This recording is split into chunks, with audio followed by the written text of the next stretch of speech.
songs about rainbows and what's on the other side. Rainbows are visions, but only illusions, and rainbows have nothing to hide. So we've been told, and some choose to believe it. I know they're wrong, wait and see. Someday we'll find it, the rainbow connection, the lovers, the dreamers, and me. Mr. Toastmaster, fellow Toastmasters, and honored guests, Kermit has a very distinctive voice. But then again, so do you. I come to you today to talk about finding your voice. Nothing could be more important than what I'm about to tell you. The name of my speech is Finding Your Voice, because we're going to talk about finding your voice. You're already in the perfect place for that. You're set up for leadership to help you figure out exactly what your message is and what you want to say. You're in Toastmasters because you're obviously out to do something that you're enthusiastic about, something that you want to do. I don't know what that is. You do. It's deep within inside of you. The thing to remember when finding your voice is that people will constantly try to tamp you down and make it less than, make it less loud, make it quiet, don't make any noise. Something I have to say to that can be encapsulated in one of my favorite quotes. Our greatest fear is not that we are inadequate. Our greatest fear is that we are powerful beyond measure. Think about that for a second. If you unleashed the entirety of yourself on whatever it was that you wanted to do, what would that look like? How would that be different than it is today? It is our light that frightens us, not our darkness.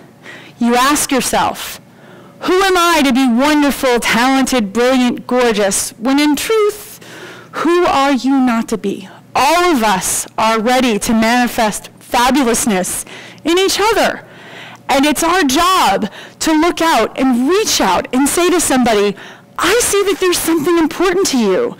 For instance, with my friends that are studying to be PhDs and MDs, and there's a lot of professionals in this room, so I'm sure there's a lot of different initials I could throw out that would be very impressive. The main thing to think about is that it's your job to manifest their destiny. So I call them doctor, because I know that they're going to get to that goal. And it excites me to know that my excitement excites them and propels them forward. And the specific thing you think about with that is, what is it that you want to do? I'm talking about my excitement, my enthusiasm, my enjoyment of life and people. What is it in you that is dormant? Do you want to plant a vegetable garden? Do you want to climb Mount Everest? There is a chasm between those two. That doesn't mean that this is any less important. Mount Everest has a very specific set of goals that you have to meet before you can get to Mount Everest. You can't just say, I'm going to climb Mount Everest. I'm going to go right now. I don't know how to climb a mountain, probably never ever been on a rock wall, but I can do it because I believe in myself. No, that's not what this is about. The major thing that I want to get across to you is that best practices are crucial. To use an example from my own life, something I'm studying to be is a motivational speaker. And one of the reasons that I specifically sought out this opportunity was because I want to inspire people. People endlessly fascinate me. I have a constant thing in my head that the person sitting across from me has what makes me interesting tattooed on their forehead, because people interest me. And I want to know what makes them excited and what gets them ready to live through for other people and to inspire other people to do what it is that they want most to do. It's really important to remember that when you're doing all this, that it's negativity that stops us. I'm too old. I can't do that. I didn't go to school. I don't have a degree. Stop. Colonel Sanders did not make his first chicken till he was 67. So you have no excuse. So think about that the next time you stop yourself by saying, I can't, I don't know how. Ask Ask for help.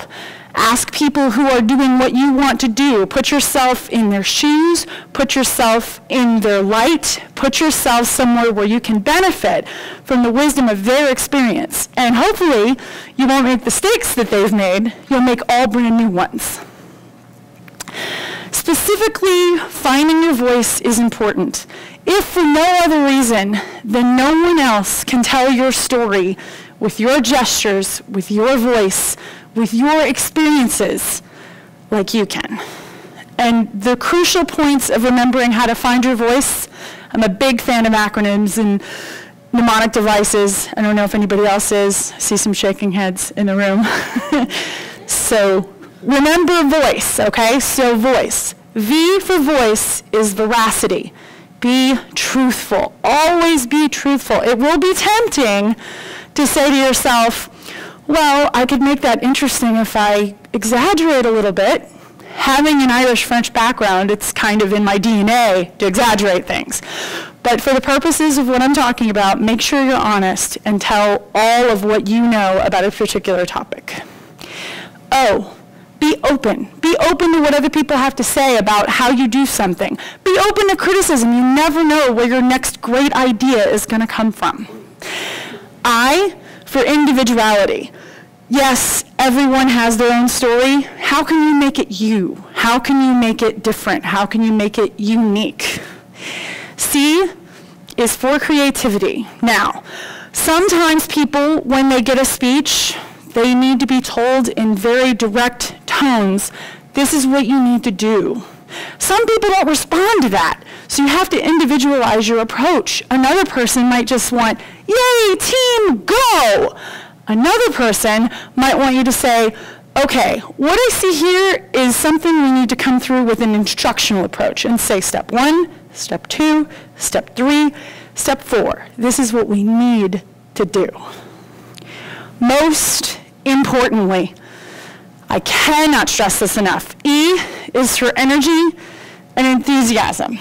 If you are not excited and energized about the things that you have to say, why in the world would anyone else be? So keep in mind for yourself, as you sit here listening to me speak, what is it that you want to do? What story do you have to tell? Like you with your sister, very moving stuff. Somebody will be touched by that. I know that I was. And all the injuries that you've had, yes, your club made light of it, but you know what? That could be an inspiration for somebody going through a really difficult time. And you could be the inspiration for them to get back up and try again. Use the cane, not the cast. Once again, I will tell you, what will be your galvanizing motion? What will be the catalyst that will get you up out of your seat and move toward your dream? Mr. Toastmaster?